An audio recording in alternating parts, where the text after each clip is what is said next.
You've heard it before. If anything can go wrong, it probably will. Or an ounce of prevention is worth a pound of cure. Well, I'm attorney Alina Núñez, and I'm here today to speak to you about some things that can go wrong in a real estate transaction and why it's important that you always have an attorney in your corner to help you out during these issues. So as a buyer of a property or even a seller, you've signed a contract, signed on that dotted line, and now the real fun begins. This is where certain hiccups can happen throughout the transaction. If you're a buyer and you're financing that purchase, one of the first things that's going to happen is your bank is going to order an appraisal of the property. They want to make sure that that house is worth what you're paying for. This is where you can run into a roadblock. The property didn't appraise, it came in too low. So now you're either trying to cancel a contract or renegotiate with the seller.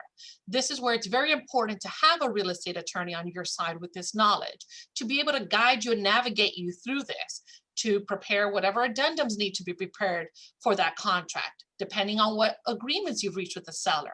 Or as the seller, have the attorney on your behalf review anything that gets prepared before you sign it to make sure that you're protected and you are getting top dollar for that house.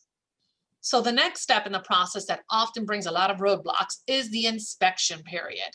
This is where everyone's on pins and needles until they get that inspection report and see what is the condition of the property.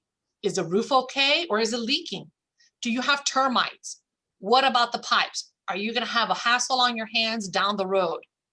These are all things that need to be reviewed and taken into consideration. And if any renegotiations need to be done as to the terms of the contract, it's very important that you have a knowledgeable attorney on your side to take care of these. Most real estate transactions are financed. That means the borrower has to go through their process of getting a loan. This is another big hurdle. You have to get that loan commitment and that financing contingency. The seller is always waiting, making sure if their buyer is going to be approved for their loan so that they know that the closing of their transaction is most likely going to happen. Financing contingencies and issues that come up during this time period are a big deal maker or breaker. And it's very important that they be handled correctly, because if you don't address these contingencies on time, guess what?